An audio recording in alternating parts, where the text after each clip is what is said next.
dan identitas kita adalah yaitu Yesus Kristus, dan identitas kita itu apa ya, kasih. Di dalam dimanapun kita harus menunjukkan kasih Kristus itu kepada sesama kita, dan kita itu Tuhan seperti tadi di SDR diberikan airnya kok dari sepergelangan kaki terus naik lebih lagi biar kami semuanya kita semua ini semakin tambah mengerti, tambah paham di dalam yang ini masuk istilahnya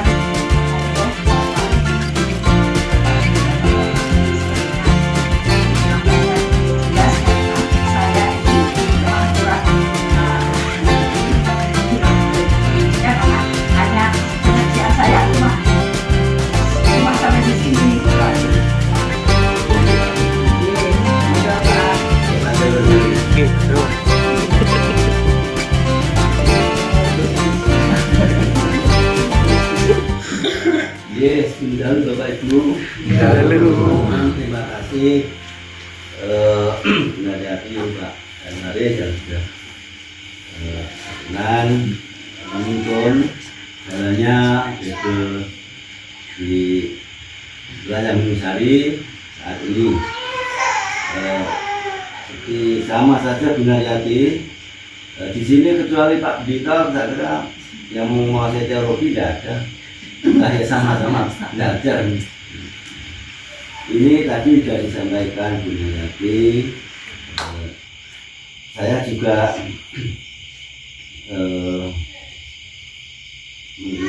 mendengar tadi baik bacaan maupun dari yang disampaikan tadi, bahwa ini memasuki Bible yang minggu yang ketiga ya.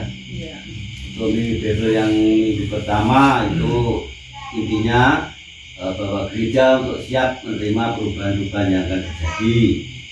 Minggu yang kedua, gereja itu juga harus luas, harus fleksibel, artinya tidak kaku, artinya bisa mengikuti apapun yang ada di tempat di mana di situ ada budaya, ada wilayah, itu tetap kita menyatu. Yang ketiga ini, kalau menurut ini juga menurut saya, nanti Pak Pendeta nanti yang menjadi gongnya. Jadi di sini tadi dalam bacaan juga seperti air yang mengalir. Dalam artian ini singkat saja saya masih teringat khotbahnya Pak Pendeta Daniel, tapi pada waktu dulu Pak Pendeta itu bahasa Jawa. Bapak Ibu miko tindak dateng hijau ngabekti ibadah miko penting, ananging ingkang langkung penting miko menawi sampun medal saking korining hijau. Ini juga mestinya kita itu juga di sini diajak bagaimana kita itu berinteraksi atau bagaimana sikap hidup kita sebagai orang percaya, anak-anak Tuhan itu di luar gereja. Jadi artinya kita tidak, artinya seperti tadi harus cair. Cair artinya apa? Ya bisa kalau ada, misalnya kalau ada orang yang berselingkuh, biasanya Kak, kalau sudah damai Kak, biasanya saya kira sudah cair loh. Biasanya yang tadinya Kak, artinya cair karena sudah berdamai, sudah baik. Kita juga bagaimanapun di luar kita juga berdamai baik. Dalam artian menurut saya ini ya, kalau kita di luar gereja ya kita bagaimana dengan sama kita paling tidak itu ya juga ciri khas kita sebagai orang percaya, orang Kristen adalah kasih. Bagaimana kita kasih kepada sesama, bentuknya ada macam-macam ya, kita saling menolong, membantu apapun tanpa pamrih. Tidak kita menolong, kita membantu itu artinya dengan ikhlas, dengan tulus. Ini apa yang kita lakukan adalah ini demi kemuliaan, intinya loh, untuk kemuliaan nama Tuhan. Mungkin saya tidak panjang lebar, hanya itu mungkin. Terima kasih Ibu Naryati waktu kembalikan.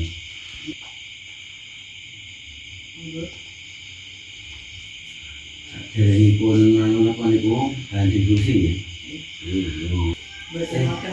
Monggo Pak Sir. Bisa. Nomor Jadi nanti bisa sekaligus memberikan jawaban di sekitar bahan diskusi pertama misalnya, terus tetapi juga ada tambahan dari Yeskiel 47 tadi. Bapak Ibu Saudara semuanya, diskusi yang pertama, bagaimana Anda memahami gereja dalam konteks liquid church? Pimpin yang pertama. Shalom. Selamat malam. Selamat malam. Baik, terima kasih Bu Naryati, Pak Danu, Bapak Ibu semua, tentang diskusi pertama itu kan bagaimana Anda memahami gereja dalam konteks liquid church. Church. Truth. Nggih, truth. Jadi artinya begini, kalau Bapak Ibu Saudara yang terkasih, kalau liquid church itu adalah peningkatan pelayanan pastoral gereja untuk menjalani proses pembaruan yang terus menerus. Itu artinya kira-kira seperti itu. Pastoral itu apa? Pastoral itu artinya kan gembala. Nah, di sini kan ada Pak Berita itu sebutannya gembala sidang. Pak Majelis di majelis gereja. Nah, pastoral itu penggembalaan kepada jemaat, termasuk pembinaan iman di lingkungan gereja. Itu arti sekitar liquid church niku wau. Nah, Bapak Ibu Saudara yang terkasih, kalau dari bahan Yeskiel 47 ayat 1 sampai 12 tadi sudah dijelaskan secara cukup jelas oleh Bu Naryati. Jadi air yang mengalir itu tetap memberi kehidupan.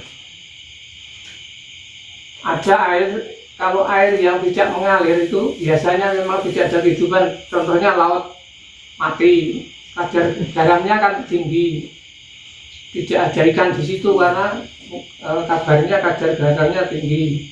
Jadi es batu itu di mantempeng ya memang lenger.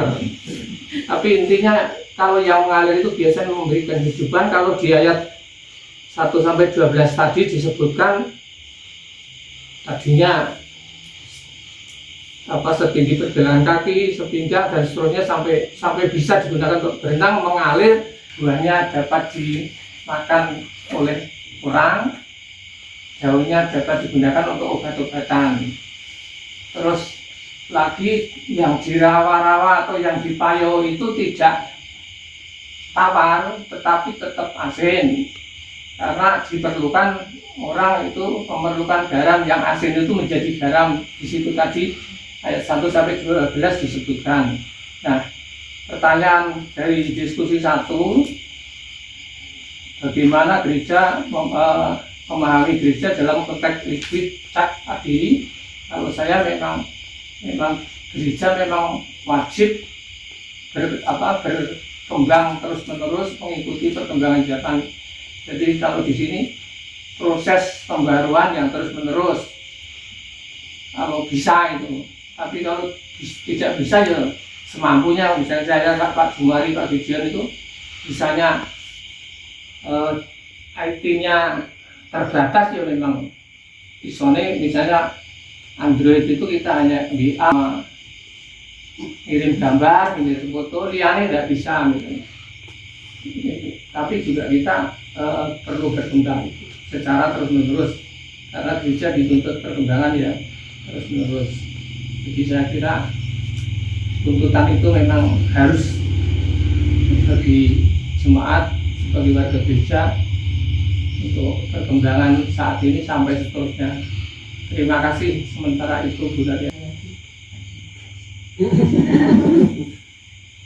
Ya, daripada kita kosong ya. Jadi materi yang kita terima pada malam hari ini itu tentu berkaitan dengan ulang tahun GKJ kita yang ke-16.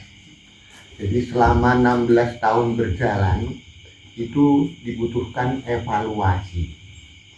tentang gereja kita saat ini seperti apa, menghadapi keadaan atau tantangan ke depan seperti apa. Ini yang menjadi harapan daripada yang membuat materi ini. Pertanyaannya, apakah kita sudah merasakan gereja ini sudah menjadi gereja yang cair bagi kita semua?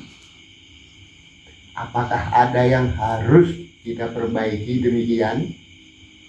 Tentu gereja kita sampai hari ini belum memuaskan kita semua, karena kita ada kepentingan atau kemampuan ataupun apa yang lainnya, itu yang membuat kita kadang-kadang gereja kok kurang seperti ini, kurang seperti ini. Nah, tugas kita ke depan bagaimana menempatkan gereja ini pada posisi yang sesuai dengan fungsinya, seperti itu. Kalau tadi disebutkan mencair, kalau mencair itu artinya kalau air itu tumpah di halaman kita, itu dia akan melebar kemana-mana seperti itu. Karena di sini disebutkan air ini adalah air kehidupan, Bapak Ibu, bukan air comberan, bukan. Kalau air comberan itu kalau kemana-mana itu akan menjadi masalah. Tapi kalau ini adalah air kehidupan bagi kita semua.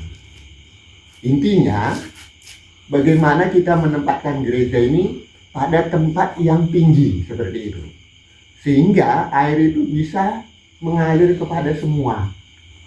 Kalau kita posisikan pada lembah yang dalam, maka gereja ini akan menjadi tenggelam.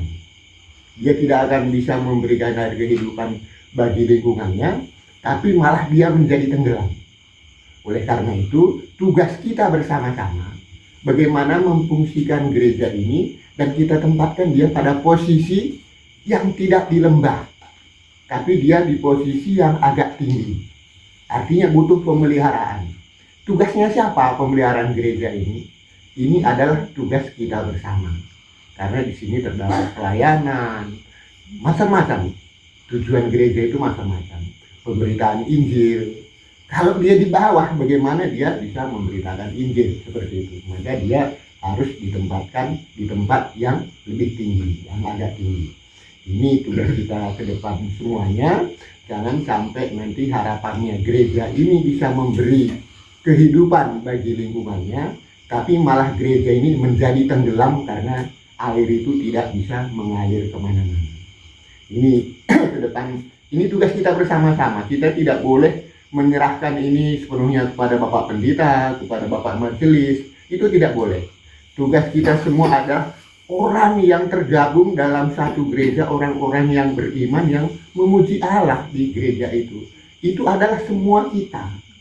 Di dalamnya itu tidak hanya Bapak Majelis Pendeta, tidak. Kita semua.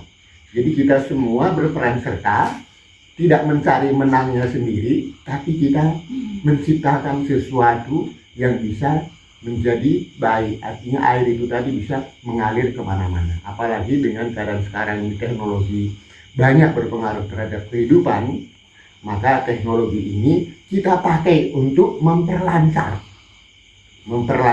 apa yang menjadi misi kita. Misi gereja itu tentu saja memberitakan kitab Injil, memberikan pengajaran supaya orang bisa diselamatkan. Tidak ada artinya kita bergereja tapi kita sendiri bukan sumber pemberitaan Injil dan juga bukan sumber penyelamatan bagi orang yang di luar kita sendiri. Ini tugas kita bersama-sama, ya Ibu. Jadi kita semua menjadi satu, bergabung membangun gereja ini, gereja tempat berkumpul kita loh. Tempat berkumpul kita ini supaya gereja ini bisa memberikan air kehidupan tidak hanya bagi kita tapi juga bagi di luar kita. Jadi mari sekat-sekat atau tembok-tembok yang selama ini memperhambat ataupun menghalangi daripada mencairnya air kehidupan ini, sedikit demi sedikit kita katakanlah itu kita kurangi. Tidak usah kita mencari ini biangnya sianu, tidak. Jadi baik buruknya gereja ini adalah tugas kita bersama. Ketika ini menjadi baik, maka fungsi gereja ini bisa menjadi sarana penyelamatan bagi orang-orang. Saya kira itu sedikit Bu. Mudah-mudahan tidak keluar dari konteks, nanti mungkin